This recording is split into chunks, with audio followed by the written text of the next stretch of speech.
साथियों, हम जुड़ गए हैं और मौसम कुछ ख़राब सा है, लेकिन फिर भी साहित्य संवाद मंच के हमारे सभी साथी, सबको मेरा नमस्कार, अभिवादन। विशेष रूप से छोटे भाई सुजीत और प्रिय शिष्य नितेश को विशेष आभार कि इस मंच से बातचीत करने के लिए आपने मुझे आमंत्रित किया। और अब कुछ बातें जो जिस विषय पे हमें करनी है वो बात शुरू करते हैं। मित्रों, आज जो विषय दिया गया है या जिस विषय पे हम बातचीत करेंगे वो महावीर प्रसाद द्विवेदी, हिंदी आलोचना और सरस्वती। एक ऐसा विषय जिसके बारे में बहुत सारा सुन चुके हैं, हम जानते हैं जिसके बारे में, लेकिन क्या नया कुछ इस पर खोजा जा सकता है या नए सिरे से इस पर बातचीत की जा सकती है कि नहीं। तो हमें लगता है कि जब हम अपने परंपराओं के बारे में, अपनी आलोचना के बारे में, अपने साहित्य के बारे में किसी भी चीज़ की पुनर्पड़ताल करते हैं तो उसको आज के समय में देखते हैं। हम आज के समय में उसकी प्रासंगिकता के बारे में बातचीत करते हैं। आज के समय में उसको किस दृष्टिकोण से देखा जाए, हमारे समय में कौन से टूल्स हैं जो उसे देखने का नया नज़रिया देते हैं। तो ऐसे में मुझे बार बार सरस्वती और महावीर प्रसाद द्विवेदी की प्रासंगिकता बार बार लगती है। और महावीर प्रसाद द्विवेदी की प्रासंगिकता इस मायने में लगती है, पहले उसी पर बातचीत कर लें फिर मैं विषय पे आता हूँ, कि महावीर प्रसाद द्विवेदी, आप जानते हैं कि हिंदी साहित्य में सरस्वती के लिए जाने जाते हैं। उन्हीं के नाम से द्विवेदी युग हम सब पढ़ते हैं। लेकिन महावीर प्रसाद द्विवेदी को जब आलोचक के रूप में हम बातचीत करते हैं, आलोचना के विकास में उनके स्थान के बारे में बातचीत करते हैं, तो चीज़ें ऐसे लगती हैं जैसे मूल्यांकन ठीक से हुआ नहीं, या उन्हें उस तरह से सरलीकृत तरीके से मात्र संपादक व्यक्तित्व के रूप में महदूद कर दिया गया या सीमित कर दिया गया।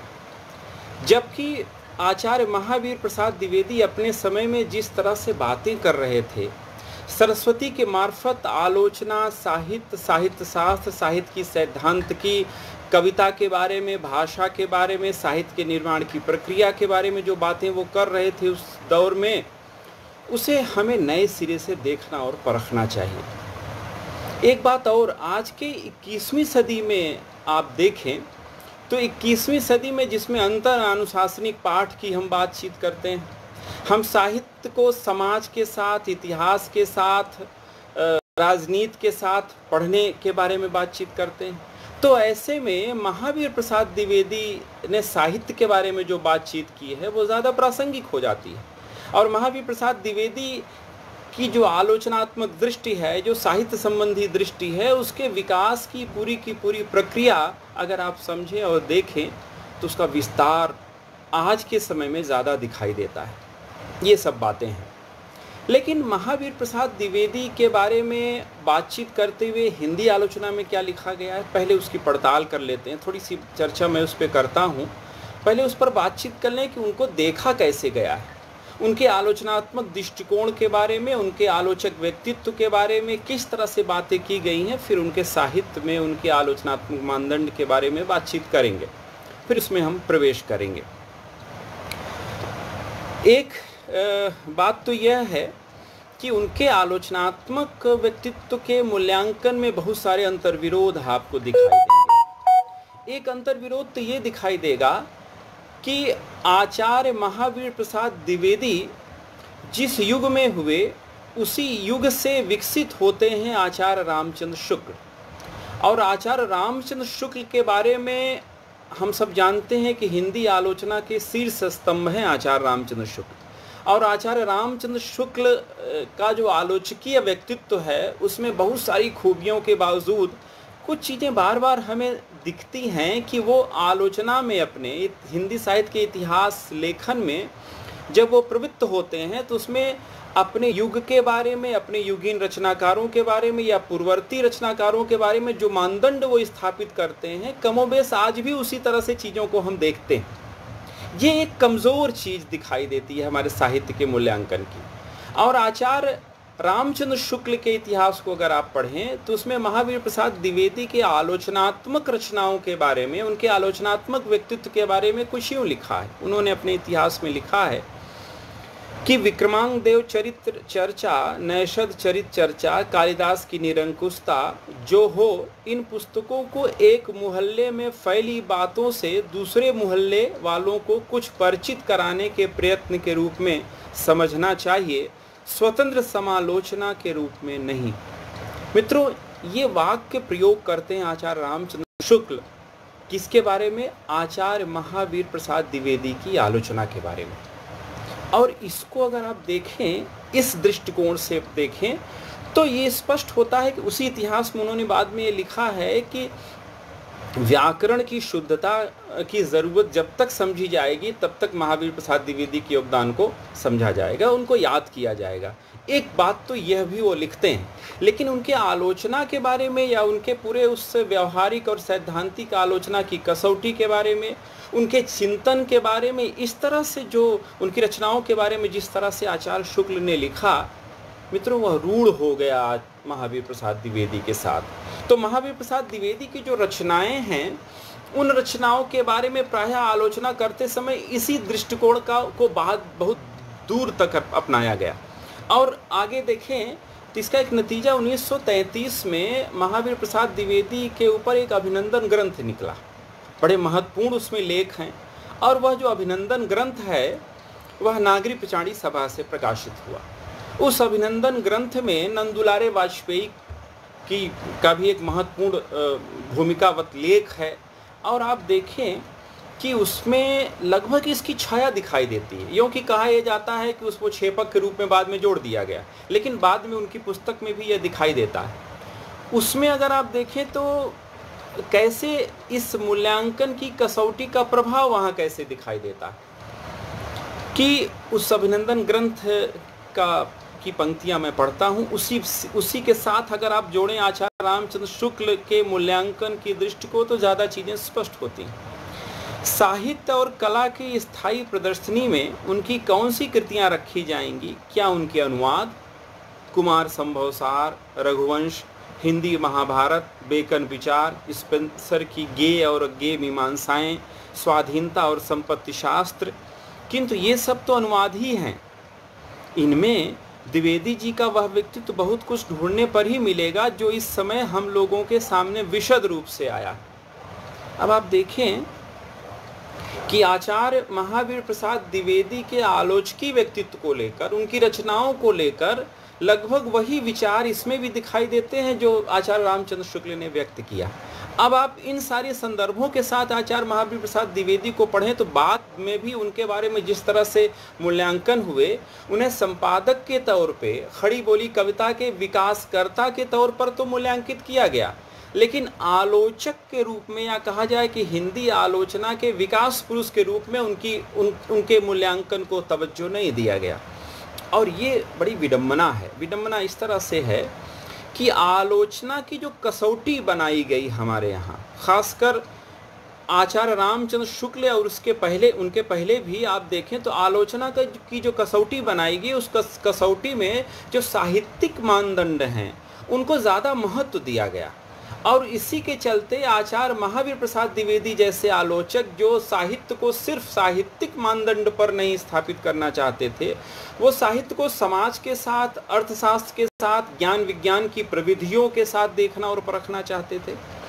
इनके साथ अगर आप जोड़कर देखें तो एक व्यापक जो नवजागरण की चेतना चल रही थी, उसमें साहित्य नवजागरण की चेतना को कैसे विकसित करेगा और साहित्य का मेयार कैसे विकसित होगा, कैसे बड़ा बनेगा, इसकी चिंता थी। और नवजागरण की वो पूरी की पूरी पृष्ठभूमि, आप ये बड़ी दिलचस्प बात है कि लगभग उसी फ्रेम में आचार्य रामचंद्र शुक्ल अपनी आलोचना की कसौटी को विकसित करते हैं।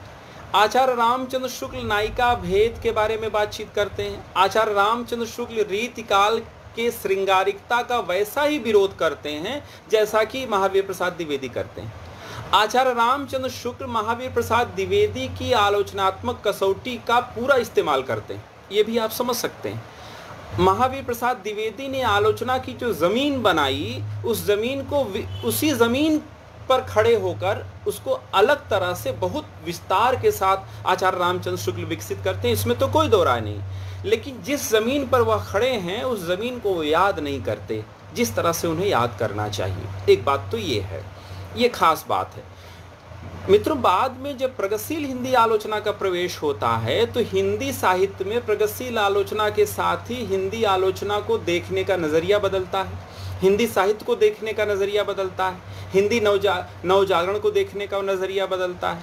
और इस नवजागरण पर बातचीत जब होती है तब रामविलास शर्मा ने हिंदी साहित्य को देखने का एक नया दृष्टिकोण दिया और महावीर प्रसाद द्विवेदी को भी उन्होंने उस कसौटी पर रखा। जैसे कि हम सब जानते हैं कि आधुनिकता के बारे में बातचीत करते हुए, नवजागरण के बारे में बातचीत करते हुए वह मध्यकाल को, भक्ति आंदोलन को लोक जागरण का काव्य कहते हैं, और दूसरी तरफ वह आधुनिक काल के नवजागरण को, जिसे हिंदी नवजागरण शब्द इस्तेमाल करते हैं जिसका पहला चरण 1857 के विद्रोह को वो मानते हैं, दूसरा चरण भारतेंदु हरिश्चंद्र के भारतीय युग को मानते हैं, तीसरा चरण महावीर प्रसाद द्विवेदी के नाम से द्विवेदी युग को मानते हैं, और चौथा चरण छायावाद को मानते हैं। और मित्रों, उनकी पुस्तक है महावीर प्रसाद द्विवेदी और हिंदी नवजागरण।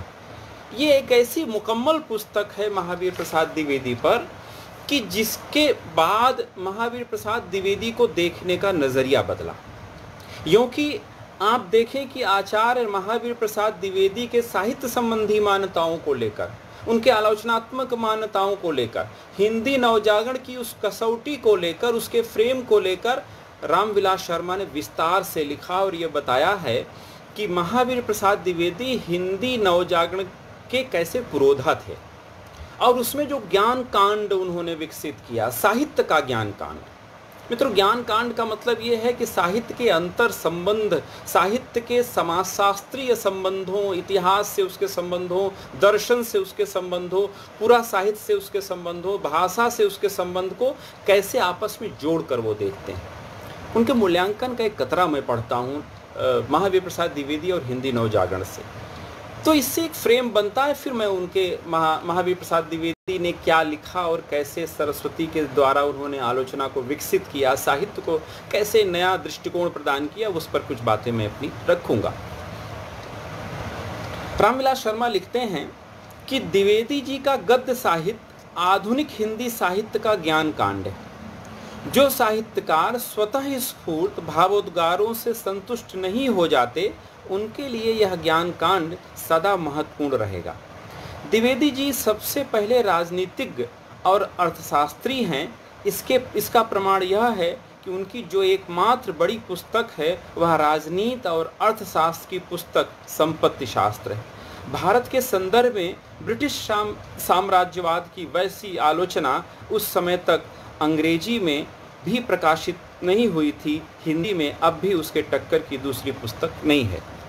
ये एक महत्वपूर्ण बात है कि आप देखें कि संपत्ति शास्त्र को लेकर आचार्य महावीर प्रसाद द्विवेदी के बारे में जिस तरह से रामविलास शर्मा ने लिखा, उसका मूल्यांकन बाद में नहीं हुआ। उसके मूल्यांकन को संकुचित तरीके से देखा और परखा गया, और इसके बारे में ये स्पष्ट है कि आचार्य महावीर प्रसाद द्विवेदी के आलोचनात्मक या साहित्यिक मानदंडों के मूल्यांकन को लेकर, उनके चिंतन के मूल्यांकन को लेकर, उनको हिंदी नवजागरण से जोड़कर जिस तरह से रामविलास शर्मा देखते हैं, तो रामविलास शर्मा एक कैनवस जो बनाते हैं महावीर प्रसाद द्विवेदी के लिए, उसके तय अगर हम देखें तो एक नया दृष्टिकोण हमारे सामने आता है।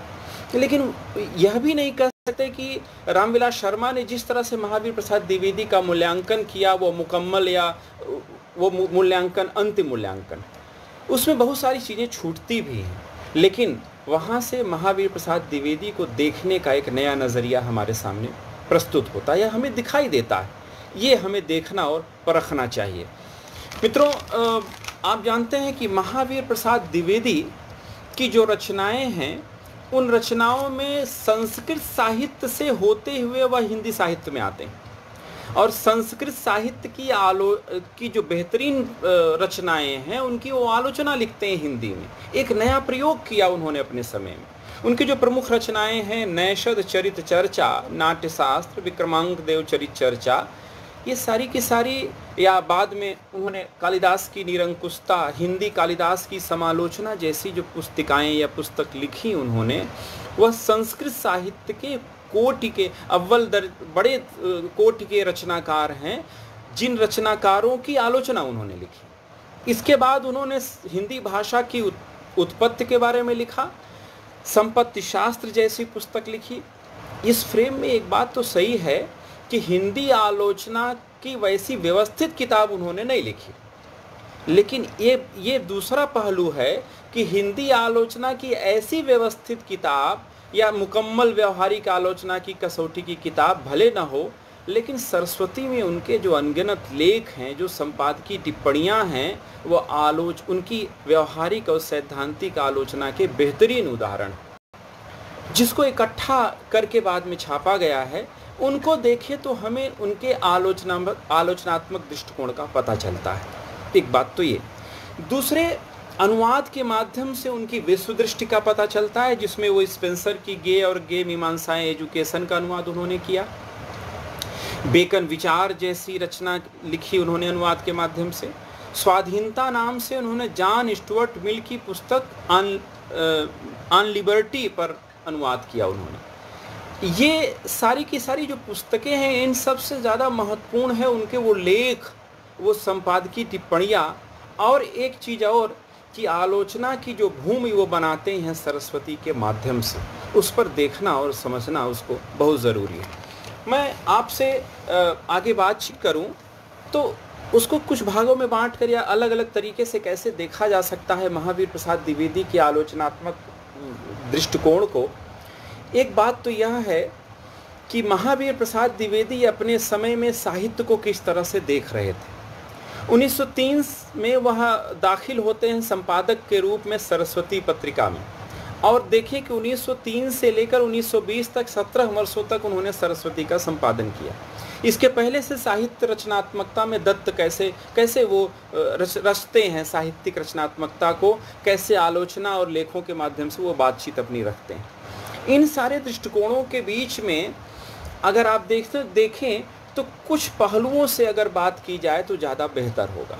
एक पहलू ये बनता है कि जैसे मैंने आपको बताया कि आलोचना के मूल्यांकन में, आलोचनात्मक मूल्यांकन के दृष्टिकोण से महावीर प्रसाद द्विवेदी के मूल्यांकन में कैसे फौरी तौर पर आरंभिक दिनों में या उसके बाद या तीसरे या चौथे दशक में जो बातें की वो मैंने आपको बताया की गई हिंदी आलोचना में।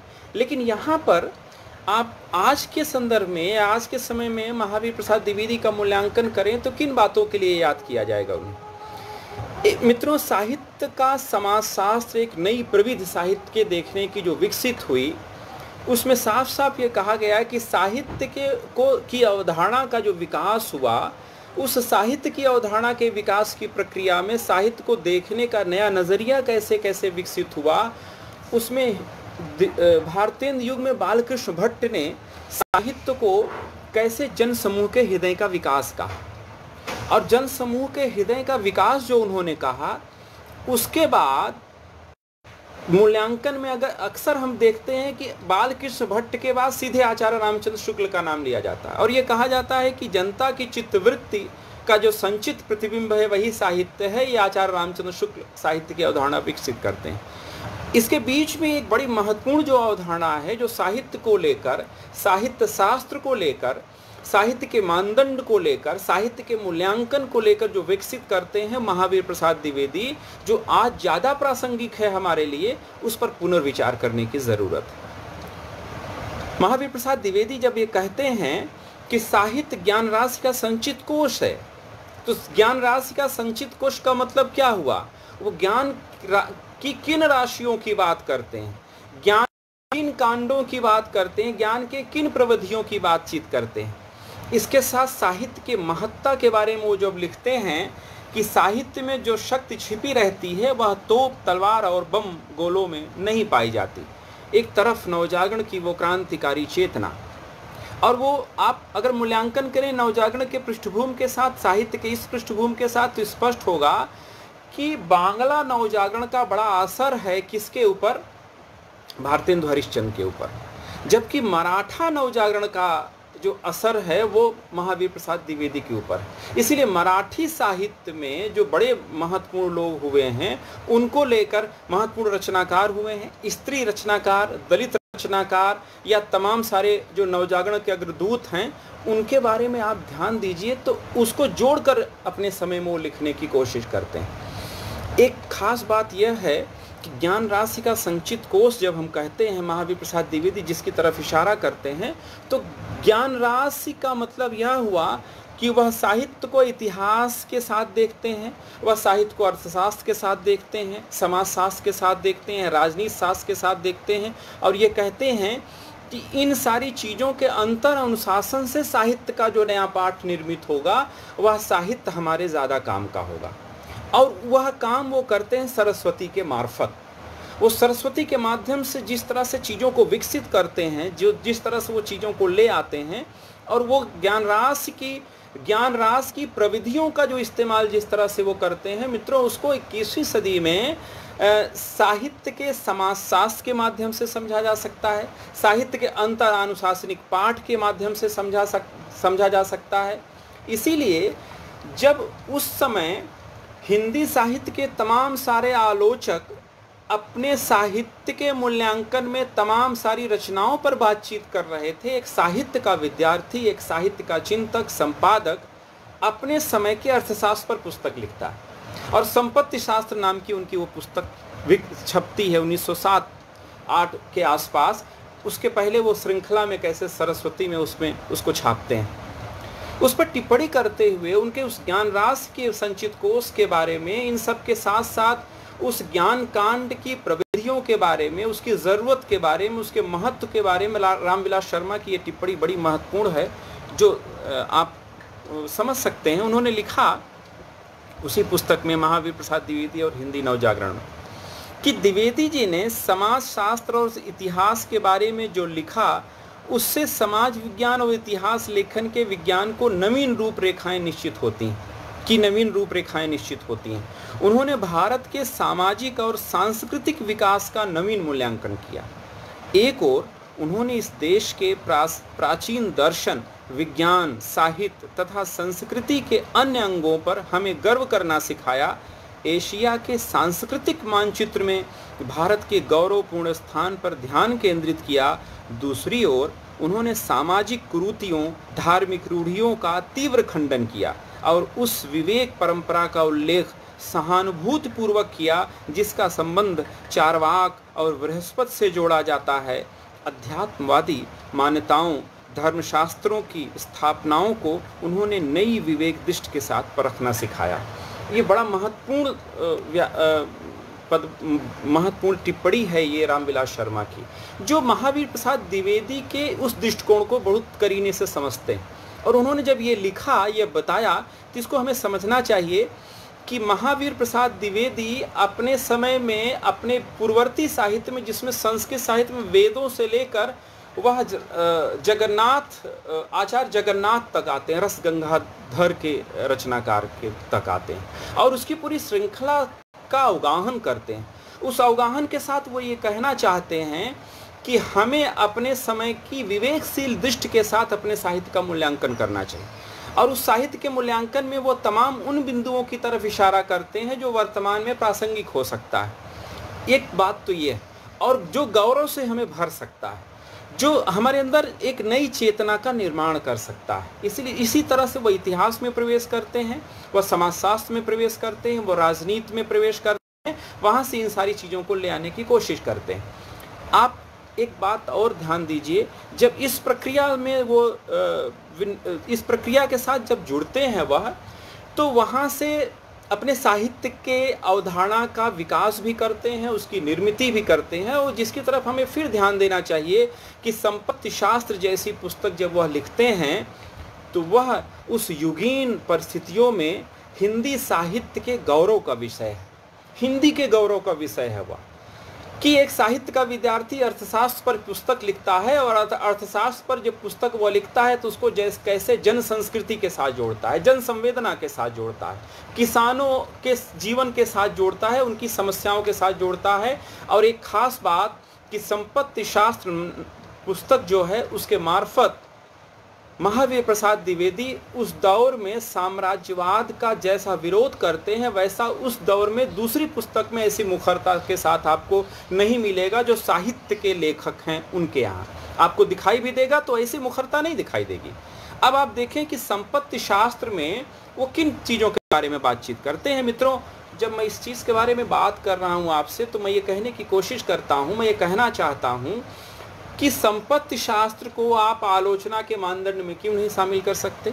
संपत्ति शास्त्र जैसी पुस्तक में अगर साहित्य का समाज से जो अंतर संबंध बनता है, साहित्य का जीवन से जो अंतर संबंध बनता है, साहित्य का युग की परिस्थितियों से जो अंतर संबंध बनता है, साहित्य का सामंतवाद के साथ जो विरोध का सामंतवाद के विरोध के साथ जो चीज़ें निर्मित होती हैं, उसके साथ साम्राज्यवाद के विरोध के साथ जो चीज़ें निर्मित होती हैं, अगर इन सारी चीज़ों को अगर आप लीजिए तो संपत्ति शास्त्र एक बेहतरीन पुस्तक हमारे सामने दिखाई देती है। और इन सब के बीच में जब वह ज्ञान के बारे में बातचीत करते हैं तो उनका ये कहना है कि कलात्मक साहित्य से ज़्यादा जरूरी ज्ञान विज्ञान का साहित्य है, और ज्ञान विज्ञान का जो साहित्य है वो परिवर्तनशील होता है। इन सारी चीज़ों के बारे में भी वो एक साथ बातचीत करते हैं। अब आप देखें कि संपत्ति शास्त्र में जिस चीज़ के बारे में महावीर प्रसाद द्विवेदी लिख रहे हैं उसमें खास बात क्या है, वो ये कह रहे हैं कि किसानों की हालत बहुत ख़राब हो रही है। ये जो नई लगान की व्यवस्था है जो होम चार्ज नाम से लगाया है अंग्रेज़ों ने, यह किसानों की रीढ़ तोड़ने वाला है। किसान ज़्यादा कर्जदार बनते चले जा रहे हैं। इन सब के बीच में वह संकेत करते हैं कि कैसे इससे मुक्ति पाई जाए, और यह भी बताते हैं कि कैसे औपनिवेशिक शासन व्यवस्था ने हमारी भारतीय कृषि व्यवस्था, हमारी जो गतिकी है कृषि व्यवस्था की, जो लगातार एक भारतीय चेतना के साथ चली आ रही थी, उसको कैसे खराब और ध्वस्त किया इस औपनिवेशिक शासन ने, उसकी तरफ वो इशारा करते हैं। इन सारे संदर्भों के बारे में संपत्ति शास्त्र में बहुत विस्तार से उन्होंने लिखा है। मैं दो पंक्ति सिर्फ पढ़ता हूँ कि कैसे किसानों के बारे में चर्चा करता है वो आलोचक और चिंतक। आज के दौर में किसानों के बारे में, मजदूरों के बारे में बातचीत करने वाले कैसे प्रगतिशील चेतना से जुड़े हुए लोग जो ध्वज लेके चल रहे हैं, उस पर कैसे ठोस काम किया है महावीर प्रसाद द्विवेदी ने। और महावीर प्रसाद द्विवेदी उसको जब लिखते हैं तो तर्क के साथ लिखते हैं, भावना के साथ नहीं लिखते, भावोच्छ्वास के साथ। वो स्पष्ट करते हैं कैसे कि जब पैदावार बहुत कम हो जाती है और लगान बेबाक नहीं होता तब कर्ज लेना पड़ता है। क्रम क्रम से कर्ज की मात्रा बढ़ती जाती है और एक दिन घर द्वार बैल बधिया नीलाम हो जाता है। खेती ही प्रधान व्यवसाय ठहरा, उसकी यह दशा होने से लोगों को भीख मांगने की नौबत आ जाती है। ये उन्होंने लिखा संपत्ति शास्त्र जैसी पुस्तक में। इसके अलावा लगातार वह लेख लिखते रहे। सरस्वती में संपादकीय टिप्पणियाँ उन्होंने लिखी, और इन सब के बीच में उन्होंने दूसरे लेखकों से भी लिखवाया। जैसे 1914 में सरस्वती में जनार्दन भट्ट का वो लेख बड़े काम का है, जिसमें हमारे गरीब किसान और मजदूर शीर्षक से जो लेख छपा, ये भी पढ़ने की ज़रूरत है। इन सब के साथ साथ आप देखें तो बाद में भी उन्होंने 1924 के आसपास किसानों का संगठन सरस्वती में एक लंबा लेख लिखा। उन्होंने सरस्वती से मुक्त होने के बाद उन्होंने सरस्वती में जो लिखा, एक पूरी लंबी फहरिस्त है कैसे अपने युग के साथ वह चिंतक जुड़ता है, कैसे नवजागरण के पुरोधा के साथ के रूप में वो जुड़ते हैं और साहित्य का एक नया शास्त्र गढ़ते हैं वह। और आलोचना में की जो निर्मिति है वो इससे भी गुजरती है कि अपने युग के साथ एक साहित्यकार, एक आलोचक कैसे टकराता है, उससे उसके मानस का निर्माण भी होता है। और इन सारी चीज़ों के साथ अगर आप देखें तो जो पुनरुत्थानवाद का जो दौर है, या कहा जाए कि नवजागरण का वो जो दौर है, जिसमें सुधारवाद की बात की जाती है, जिसमें पुनरुत्थानवाद की बात की जाती है, जिसमें नैतिकता की, मर्यादा की तमाम सारी बातें की जाती है, उसके भी शिकार वो होते हैं, इसमें कोई दो राय नहीं। इसलिए द्विवेदी युग में नैतिकता और मर्यादा को लेकर जिस तरह से बातें की गई, असल में वो सुधारवाद, नवजागरण की वो पूरी चेतना, वो सारी चीज़ें उसका असर है महावीर प्रसाद द्विवेदी के ऊपर। और महावीर प्रसाद द्विवेदी उन सब से गुजरते हुए एक नई वैज्ञानिक चेतना के साथ उनसे मुठभेड़ भी करते हैं और मूल्यांकन करते हैं और अपना एक मौलिक अपनी स्थापना भी देने का वो प्रयास करते हैं।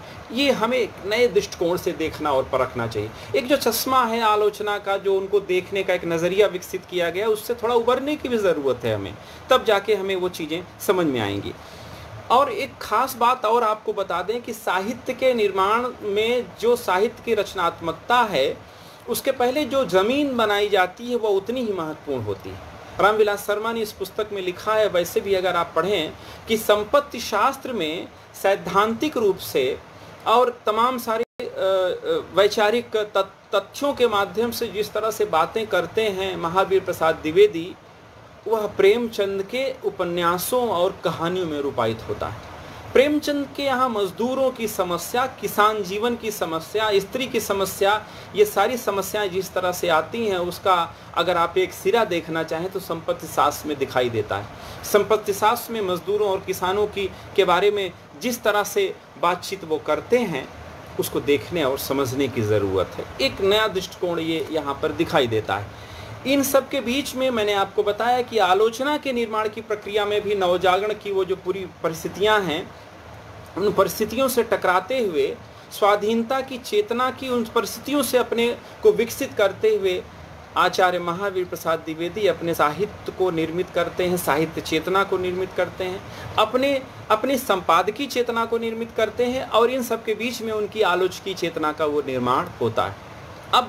अब आप ध्यान दीजिए कि इसी दृष्टिकोण में जब नवजागरण की चेतना के बारे में हम बातचीत करते हैं तो स्त्री शिक्षा और स्त्री नवजागरण एक महत्वपूर्ण पहलू है।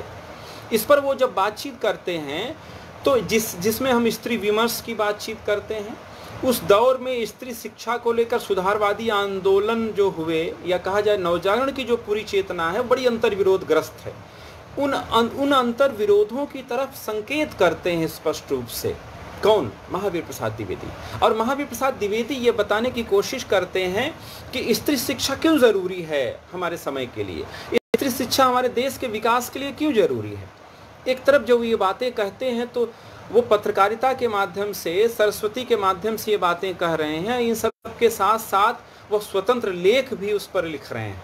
आप देखें कि 1914 में सरस्वती में स्त्री शिक्षा के विरोधी कुतर्कों का खंडन नाम से एक लेख लिखा उन्होंने, और भी कई लेख हैं, लेकिन इस लेख में वो साफ साफ कहते हैं कि बड़े शोक की बात है कि आजकल भी ऐसे लोग विद्यमान हैं जो स्त्रियों को पढ़ाना उनके गृह सुख के नाश का कारण समझते हैं।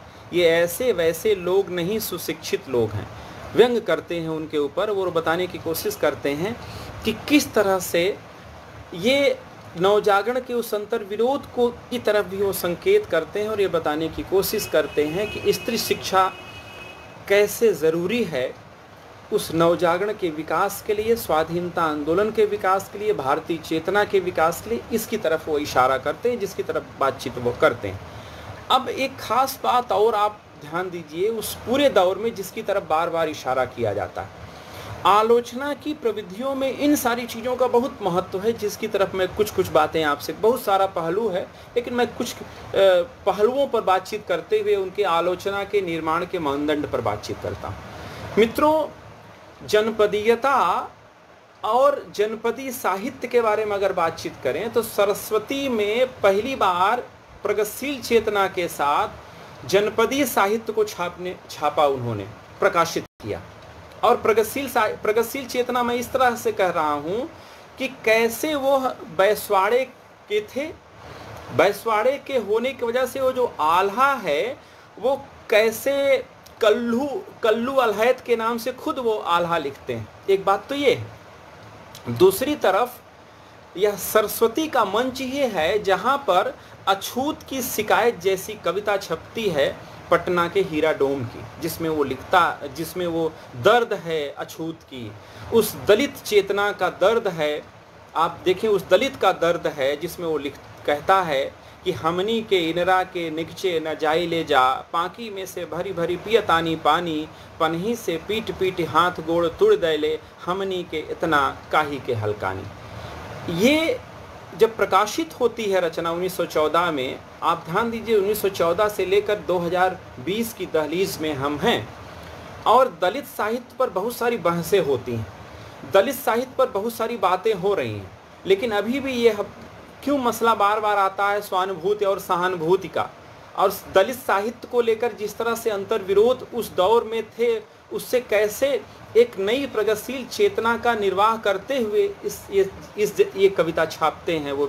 और ये कविता भोजपुरी में है, ये जनपदीय चेतना है कि उसकी अपनी निजी भाषा में कैसे वो कविता छपती है। ये एक नए दृष्टिकोण के साथ देखने और परखने की चीज़ है। इसी तरह से इसको इस दृष्टिकोण के साथ जब हम बातचीत करते हैं तो एक बात बार बार जो उनके बारे में कहा जाता है कि उन्हें सीमित कर दिया जाता है कि खड़ी बोली के बड़े समर्थक थे वो।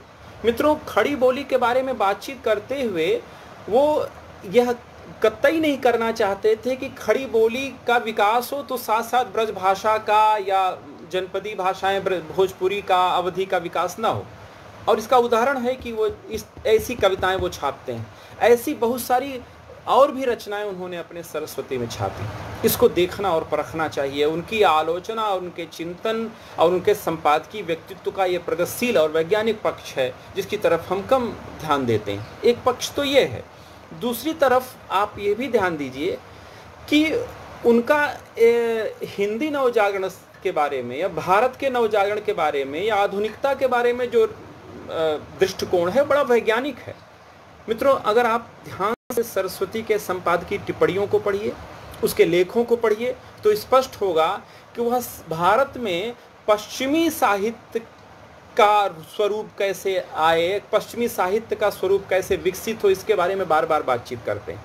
और वह एक वैश्विक दृष्टिकोण के साथ बातचीत करते हैं। उन्होंने लियो तालस्ताय पर बेहतरीन संपादकीय लेख लिखा। लियो तालस्ताय पर कई सारे लेख छपे सरस्वती में उनके दौर में, और उन्होंने वो लिखा तो उनकी विश्व दृष्टि का प्रमाण है जब वो कहते हैं कि लियो तालस्ताय एक ऐसा लेखक जो संत लेखक है, जो किसानों का लेखक है, किसानों के दर्द को समझने वाला लेखक है, जिसका अनुवाद विश्व की तमाम सारे साहित्य में हुआ है। और भारतीय चेतना के लोग उससे क्यों ज़्यादा प्रभावित हैं, वो बार बार इस तरफ इशारा करते हैं और बताने की कोशिश करते हैं।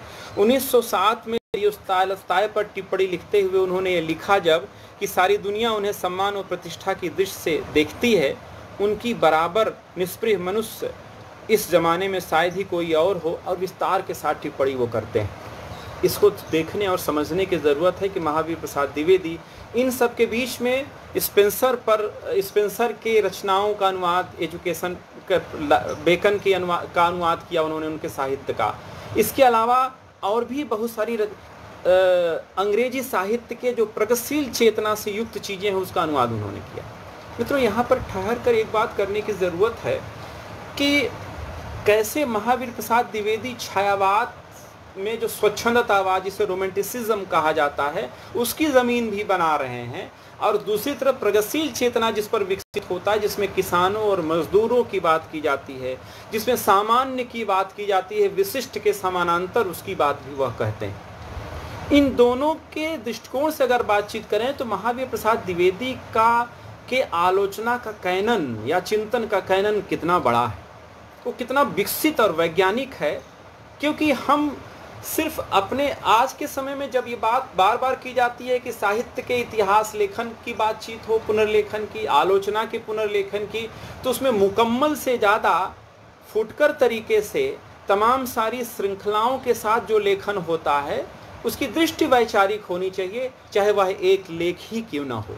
ये एक दृष्टिकोण हमारे पास होना चाहिए कि हम बड़ा पोथा लिखने वाले आलोचक बड़े बड़े, लेकिन बात कोई वैज्ञानिक ना आने पाए, हमारे समय के लिए कोई ज़रूरत उनकी ना महसूस हो, तो क्या मतलब है ऐसे लेखन का। जबकि महावीर प्रसाद द्विवेदी के लेखन में ऐसे तमाम सारे तत्व आपको दिखाई देंगे, ऐसे तमाम सारे तत्व आपको मिल जाएंगे। एक बात तो ये है। दूसरे, हिंदी भाषा और साहित्य के बारे में, खड़ी बोली के विकास के बारे में जो बातें उन्होंने की, वो एक ज़रूरी चीज़ यह है कि खड़ी बोली के विकास के बारे में वो युगीन परिस्थितियों में समझ रहे थे कि गद्य में इसको विकसित करना चाहिए, उसके साथ साथ पद्य में भी विकसित करना चाहिए। इसके लिए उन्होंने बहुत प्रयास किया। सरस्वती में कई सारे लेख उन्होंने लिखा उन्होंने, और संपादकीय टिप्पणियाँ की। ये खास बात आप देख सकते हैं। ये एक चीज़ और, मैं थोड़ा अपने वक्तव्य को थोड़ा उनके आलोचनात्मक, व्यवहारिक और सैद्धांतिक आलोचना के कुछ लेखों की तरफ ले जाता हूँ अपना ध्यान, जिस पर बार बार बहस होती है। मित्रों, दो बातों की तरफ मैं ज़रूर ध्यान दिलाना चाहूँगा आपका। एक तो यह है कि महावीर प्रसाद द्विवेदी को प्रायः हम किसके लिए जानते हैं? जो आलोचना हमने पढ़ा या आलोचना के बारे में बातचीत की या निबंधों में पढ़ते हैं, या हमारे अध्यापक या सुधी तमाम सारे चिंतक जो पढ़ाते हैं, तो उनको बार बार कहते हैं वो रीतिवाद के प्रबल विरोधी थे, वो नायिक श्रृंगारिकता के प्रबल विरोधी थे। ये बात सही है, लेकिन आप अगर उन लेखों को पढ़ें तो उन लेखों में बार बार वह किन चीज़ों की तरफ इशारा करते हैं? असल में उसी का विरोध आचार्य रामचंद्र शुक्ल भी कर रहे हैं। वो उस दौर में जो सामंतवाद है और साम्राज्यवाद है, उसके विरोध की बातचीत वह करते हैं। और उसके विरोध की जब बातचीत करते, आप ध्यान दीजिए कि उसके विरोध की बातचीत करते हुए साहित्य में उसके तत्वों की तलाश करते हैं कि साहित्य में ये सारे तत्व जब तक मौजूद रहेंगे तब तक भारतीय सामंतवाद से मुकाबला नहीं किया जा सकता। वो कविता के उस पक्ष के समर्थक हैं जिसमें कविता रचनात्मक और कलात्मक है, जो अपने समाज से जुड़ सकती है, जो कलात्मक वैभव के साथ है। इसीलिए वो बिहारी से लेकर तमाम सारे जो रीतिकाल के कवि हैं उन पर बातचीत भी करते हैं, भूषण पर बातचीत करते हैं, केशव पर बातचीत करते हैं। उनको बड़ा कवि मानते हैं, ऐसा नहीं उनको छोटा कवि मानते हैं, लेकिन वो बातचीत में जो उनके दौर में, और एक बड़ी विडंबना है कि द्विवेदी युग में एक आलोचना की प्रविधि विकसित हुई, तुलनात्मक आलोचना। तुलनात्मक आलोचना की जो प्रविधि विकसित हुई उसके शिकार खुद हो गए महावीर प्रसाद द्विवेदी। और ये बात आज भी बड़ी प्रासंगिक है कि कई बार हम एक बड़े आलोचक के मुकाबिल दूसरे आलोचक को खड़ा करके उसकी बखिया उधेड़ने लगते हैं। हम बातचीत करने लगते हैं कि महावीर प्रसाद द्विवेदी में ऐसा क्या है जो आचार्य शुक्ल में है, नहीं आचार्य शुक्ल में जो है वो महावीर प्रसाद द्विवेदी में क्यों नहीं दिखाई देता।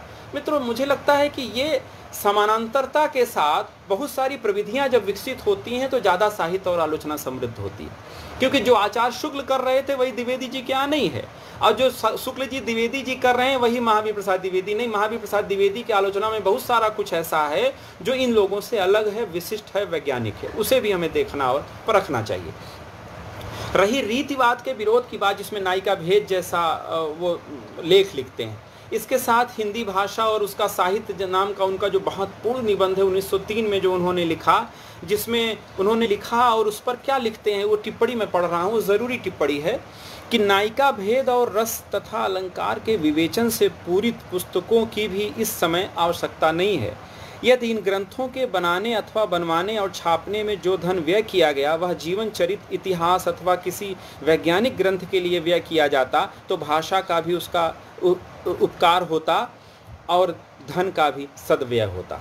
ये बड़ी वैज्ञानिक बात है। असल में वो नायिका भेद, श्रृंगारिकता के जो अनगिनत, जो आप देखें कि रीतिकाल में इतने ज़्यादा ग्रंथ लिखे गए हैं, इतने कवि, और वहाँ ये कहा जाता है कि रीतिकाल का ये पक्ष बड़ा कमज़ोर है कि वहाँ कविता करने के लिए कविता कर रहे हैं कवि, क्योंकि उनको वहाँ से पैसा मिलता है, प्रोडक्शन हो रहा है कविता का, तो उसके बारे में टिप्पणी करते हैं कि जो कवि नहीं है वो भी कविता लिख रहा है। क्यों कविता लिखने के लिए आतुर हैं आप? ऐसी कविता किस काम की है हमारे? ये सारी बात वो करते हैं। और तुलनात्मक आलोचना की इस प्रविधि में वो हिंदी नवरत्न नाम की जो पुस्तक है मिश्र बंधुओं की, उसकी आलोचना वो करते हैं कि हिंदी आलोचना की पुस्तक में वो समाज को आलोचना की मुख्य कसौटी मानते हैं कि जो साहित्य समाज को विकसित कर सके, व्यक्ति को भी विकसित करे, कला को भी विकसित करे, लेकिन इन सब के बीच में उसका एक सामाजिक प्रदेश सबसे ऊपर हो, ऐसा साहित्य हमारे लिए ज़्यादा ज़रूरी होता है। सौंदर्य को भी जो विकसित करे, ऐसे इस साहित्य के कसौटी पर जब वो बातचीत करते हैं तो कहते हैं कि हिंदी नवरत्न में जिन कवियों की कसौटी बनाई गई है मिश्र बंधुओं द्वारा वो बेहद कमज़ोर है, ऐसा वो कहने की कोशिश करते हैं। अब आप ये ध्यान दीजिए, इन सब संदर्भों के बारे में मैं बहुत विस्तार से नहीं जाऊंगा, मैं बात जो करना चाहता हूँ जो खास है उनकी आलोचना में और भी एक दो चीज़ें कि रीतिवाद में रीतिकालीन सामंती मानसिकता का वो विरोध करते हैं, रीतिकाल की कविताई का वो उस तरह से विरोध नहीं करते। आप इसको विस्तार से पढ़ें तो समझ में आएगा। एक बात। दूसरी चीज़ यह है कि जब वह उसके बारे में बातचीत करते हैं तो भाषा के संदर्भ में बातचीत करते हुए उसके विकास में पहले ब्रज भाषा बनाम खड़ी बोली का जो विवाद है उसके बारे में जब वो बातचीत करते हैं तो वो ये कहते हैं कि खड़ी बोली की जो ज़मीन जो विकसित हो रही है अब वह कविता और गद्य दोनों में, तो गद्य के मार्फत जो नया ज्ञान विज्ञान का साहित्य है उसे हमें रचे जाने की ज़रूरत है। इसकी तरफ मैं अभी इशारा कर चुका हूँ, जो नवजागरण की उस पूरी चेतना का रूपांतरण करते हैं अपने साहित्य में महावीर प्रसाद द्विवेदी। एक बात। दूसरे, अगर आप व्यवहारिक आलोचना में आए उनके, तो व्यवहारिक आलोचना में किस तरह की चीज़ों का इस्तेमाल करते हैं वो थोड़ा समझने की ज़रूरत है। मैं 2 लेखों का जिक्र करता हूँ, समय कम है, कुछ बातें और भी हैं, लेकिन ये बात बहुत ज़रूरी है। उससे उनकी भाषा का स्वरूप बनता है। एक बात तो ये, दूसरी चीज़ ये है कि वो व्यवहारिक आलोचना के साथ साथ कविता सैद्धांतिक आलोचना की जो कसौटी और आधार भूमि निर्मित करते हैं, उसी आधार भूमि का विकास बाद में आचार्य रामचंद्र शुक्ल करते हैं। आप ध्यान दीजिए, कविता पर जो उन्होंने निबंध लिखा, उन्होंने कवि और कविता पर जो निबंध लिखा, वो सारी की सारी जो प्रविधियों का इस्तेमाल करते हैं, उसमें उस जो टूल्स का इस्तेमाल करते हैं, वो सारे टूल्स विकसित करते हैं आचार्य रामचंद्र शुक्ल। क्योंकि उसमें बहुत सारी बातें संवेदना पर, ज्ञान पर जिस तरह से करते हैं मित्रों, अगर तुलना करना चाहें तो उसे हम मुक्तिबोध के ज्ञानात्मक संवेदना और संवेदनात्मक ज्ञान जैसे पदबंध से भी कर सकते हैं, जहाँ पर विस्तार के साथ ज्ञान और संवेदना और ज्ञानात्मक संवेदना जैसा पदबंध जो बनाते हैं समाज और उससे संदर्भ के साथ, तो ये ध्यान देने की ज़रूरत है। अब आप यहाँ समझें कि कविता पर जिस तरह से वो बात कर रहे हैं, मैं 2 निबंध का जिक्र करता हूं आपसे। एक सैद्धांतिक आलोचना में कैसे टूल्स विकसित कर रहे थे महावीर प्रसाद द्विवेदी, और व्यवहारिक आलोचना में कैसी बातें कर रहे थे। दोनों को पढ़कर एक भाषा का बोध, उनका चिंतन, उनके चिंतन की दृष्टि ये समझा जा सकता है। और एक खास बात और कि यहाँ पर जब उस तरह का टूल्स वो निर्मित करते हैं तो यह भी कहा जा सकता है कि कैसे वह हिंदी खड़ी बोली के बारे में जब बातचीत करते हैं तो वो हिंदी और उर्दू के बारे में बातचीत भी करते हैं। वो हिंदी के उस रूप के बारे में, कविता के उस रूप के बारे में बातचीत करते हैं जो जनधर्मी होनी चाहिए, और ऐसी भाषा के बारे में बातचीत करते हैं कि जो हमारी चेतना का विकास कर सके, हमारे ज्ञान का विकास कर सके, हमारी व्यक्तित्व का विकास कर सके, हमारे देश और समाज का विकास कर सके, ऐसी बातें वो कहने की बातचीत करते हैं। जैसे उदाहरण मैं एक छोटा सा पढ़ता हूँ कि 1907 की सरस्वती में कवि और कविता नाम का लेख उनका प्रकाशित है। उसके कुछ बिंदु हैं जिसमें हिंदी और उर्दू के संदर्भ के साथ बातचीत करते हैं और ये बताने की कोशिश करते हैं कि हिंदी के रचनाकारों और कवियों को कैसे उससे प्रेरणा ग्रहण करनी चाहिए। ये बड़ी ख़ास बात है कि उर्दू का साहित्य समूह हिंदी से बहुत बढ़ा चढ़ा है। इस बात को कबूल करना ही चाहिए। हिंदी के हितैषियों को उचित है कि हिंदी साहित्य को उन्नत करके उनकी लाज रखें। उर्दू में इस समय अनेक विषयों के कितने ही ऐसे ग्रंथ विद्यमान हैं जिनका हिंदी में नाम तक नहीं। उर्दू लेखकों में शमसुल उलमा, हाली, आज़ाद, जकाउल्ला, नज़ीर आदि की बराबरी करने वाला हिंदी में शायद ही कोई हो। हिंदी वालों को चाहिए कि वे इन लोगों की पुस्तकें पढ़ें और वैसी ही पुस्तकें हिंदी में लिखने की कोशिश करें। ये सब बातें वो कह रहे हैं तो इसका मतलब यह है वह उर्दू की उस समृद्ध परंपरा को हिंदी में रूपांतरित करने की कोशिश करते हैं। यह उनकी प्रगतिशीलता है, भाषा संबंधित दृष्टिकोण की उदारता भी है उनकी। इसको आप देख और समझ सकते हैं। और इन सब के बीच में वो जब बातचीत करते हैं अपने व्यवहारिक आलोचना की, मित्रों हिंदी नवरत्न 1912 में जो महत्वपूर्ण उनकी आलोचनात्मक कृति है, 1927 में एक महत्वपूर्ण लेख है जो छायावाद पर है, आजकल के हिंदी कवि और कविता। ये दोनों बड़े महत्वपूर्ण लेख हैं उनकी व्यावहारिक आलोचना को समझने के लिए। मैं 2 पंक्तियां इन लेखों से पढ़ता हूं, फिर अपनी बात समेटता हूं और उसको आगे कंक्लूड करता हूं। हिंदी नवरत्न आप जानते हैं, जिसके बारे में हम चर्चा कर चुके हैं कि मिश्र बंधुओं का वो जो हिंदी नवरत्न है, जिसमें आरंभ में वो रीतिकाल के कवियों से शुरू करके ले आते हैं वहाँ तक भारतेंदु हरिश्चंद्र तक, बाद में कबीर को शामिल करते हैं और फिर मतीराम और भूषण को त्रिपाठी बंधु कह के नवरत्न इस तरह से निर्मित करते हैं। इन सब के बारे में टिप्पणी करते हुए बहुत अच्छी टिप्पणी है, वो पढ़ने लायक है। उनकी व्यवहारिक आलोचना का ये नमूना है कि यह कवि साधारण श्रेणी का है, वह नीच श्रेणी का है, इसकी कविता उससे उत्तम है, उससे यह अमुक की श्रेणी का है, वह अमुक की। यह तो लेखकों का कथन मात्र हुआ, यह कोई लक्षण नहीं है।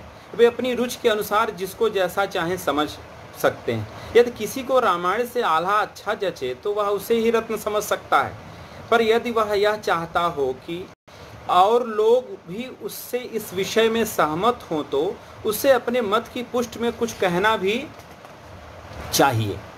ये एक खास बात है जिसके तरफ वो इशारा करते हैं और ये बताने की कोशिश करते हैं इस पूरे लेख में कि कैसे कि अपने व्यक्तिगत चिंतन और व्यक्तिगत रुचि को समाज पर, साहित्य के पाठकों पर थोपना ये आलोचना की गलत प्रविधि है। इसके बारे में उन्होंने ये बातचीत की और बताने की कोशिश की। एक बात तो यह है। दूसरे, जब वह छायावाद के बारे में बातचीत करते हैं तो हम सब जानते हैं कि छायावाद की जिस भूमि के बारे में, जिसके बारे में आचार्य रामचंद्र शुक्ल ने जिसका विरोध किया, उसी भूमि और उसी पैटर्न का विरोध करते हैं महावीर प्रसाद द्विवेदी। महावीर प्रसाद द्विवेदी छायावाद में जो रूढ़ियों के विरोध की कविता है या छायावाद में जो कल्पना का तत्व है, इन सबका तो समर्थन करते हैं, प्रकृति की जो नई कविता है, लेकिन वह रहस्य का जो एक स्वरूप है वहाँ पर उसका वो विरोध करते हैं। इन सब के बीच में वो लिखते हैं कि छायावाद से लोगों का क्या मतलब है कुछ समझ में नहीं आता। शायद उनका मतलब है किसी कविता के भावों की छाया यदि कहीं अन्यत्र जाकर पड़े चाहिए। ये टकराते हैं। आप ऐसा कह सकते हैं कि वह अपने दौर में छायावाद की कविता को समझते हुए, छायावाद की कविता के व्यवहारिक पहलुओं को समझते हुए उससे टकराते हैं, उससे एक आलोचना के निर्माण की प्रक्रिया निर्मित करते हैं, उसको विकसित करने की कोशिश करते हैं। इन सारे बिंदुओं पर अगर आप देखें महावीर प्रसाद द्विवेदी की आलोचना को, तो आपको लगेगा कि महावीर प्रसाद द्विवेदी उस बड़े कैनवस के आलोचक नहीं हैं।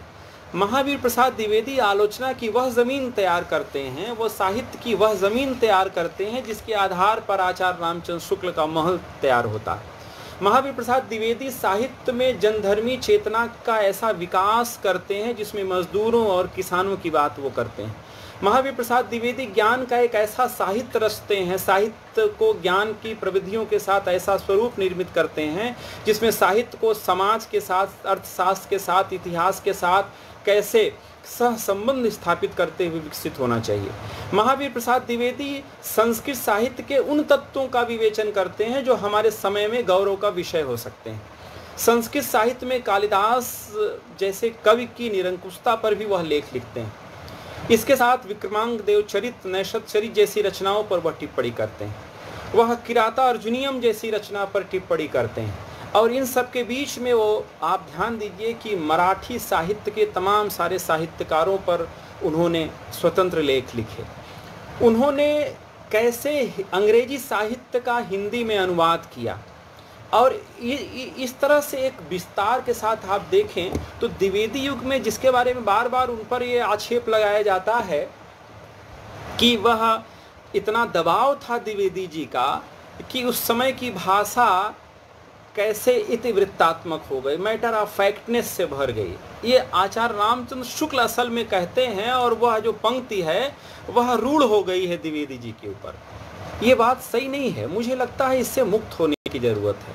आचार्य महावीर प्रसाद द्विवेदी एक मुक्त स्वर के साथ कैसे तमाम भाषा के तमाम सारी प्रविधियों की बातचीत करते हैं, आलोचना के कई सारे मानदंडों की बातचीत करते हैं, गद्य के निर्माण में ज्ञान के प्रसार की बात वह करते हैं। और ये बात सही है कि जब ज्ञान विज्ञान की बातचीत होगी तो उसमें भाषा का जो प्रवाह होगा वो लालित वाला प्रवाह तो नहीं आएगा, उसमें बहुत सारी चीज़ें रूखी भी नज़र आएंगी।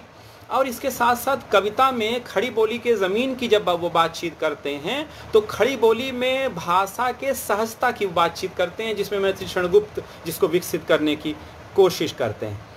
इन सारे बिंदुओं के आधार पर अगर हम महावीर प्रसाद द्विवेदी को पढ़ें तो थोड़ा नए दृष्टिकोण के साथ हम चीज़ों को देख और परख सकते हैं।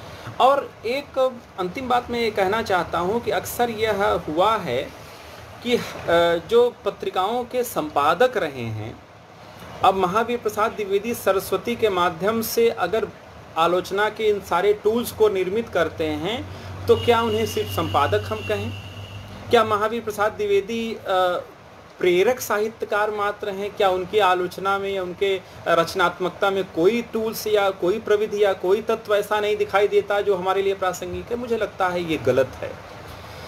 महावीर प्रसाद द्विवेदी अपने बिखरे हुए लेखन में मुकम्मल नहीं है, भले अलग बात है, लेकिन वह कैसे रस की बात करते हैं, वह कैसे दृष्टि की बात करते हैं, वो ज्ञान साहित्य ज्ञान रास के संचित कोश की बातचीत करते हैं, वो संस्कृत साहित्य की पूरी परंपरा की बातचीत करते हैं, हिंदी नवजागरण को महाराष्ट्र के नवजागरण के साथ जोड़कर एक नई चेतना के निर्माण की बातचीत करते हैं, भारतीय नवजागरण में हिंदी नवजागरण कैसे विशिष्ट और विरल बने इसकी बातचीत वह करते हैं। और इन सब के बीच में हिंदी आलोचना की एक ऐसी ज़मीन, हिंदी साहित्य और कविता की एक ऐसी ज़मीन निर्मित करते हैं जहाँ से छायावाद जैसा साहित्य विकसित होता है और बाद में प्रगतिशील साहित्य के तत्व भी वहाँ कई जगह पे आपको देखने और परखने को मिल जाते हैं। वैचारिकता के आयाम से महावीर प्रसाद द्विवेदी को देखने बैठेंगे हम तो महावीर प्रसाद द्विवेदी हमें बड़े आलोचक नहीं नजर आएंगे, लेकिन महावीर प्रसाद द्विवेदी साहित्य को कैसे एक विस्तृत और बड़े कैनवस पर देखते हैं, ज्ञान विज्ञान की किस कसौटियों के साथ, जिस पर हमें 21वीं सदी में बार बार इन चीज़ों को साहित्य पर इस समय जिस तरह से अंतरानुशासनिक बातें हम कर रहे हैं, जिन प्रविधियों की बातचीत हम कर रहे हैं, उसको कैसे एक बड़ा साहित्यकार 20वीं शताब्दी के पहले और दूसरे दशक में प्रखरता के साथ पुरजोर तरीके से उस पर बातचीत कर रहा था, कैसे ज्ञान और गद्य ज्ञान के निर्माण की प्रक्रिया को साहित्य के साथ जोड़कर वो बातें कर रहे थे। इन सारी चीज़ों को देखने और परखने की ज़रूरत है।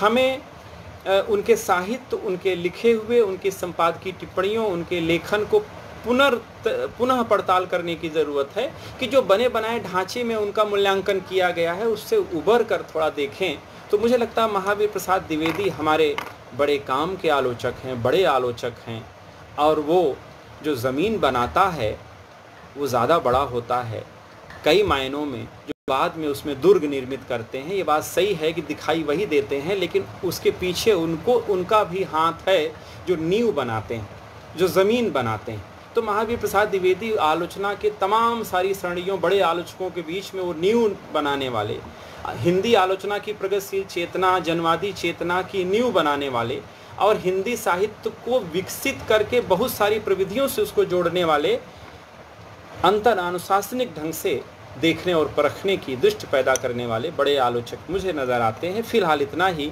बहुत सारे अंतर्विरोध भी उनमें हैं, उस पर बातें कभी फिर। धन्यवाद।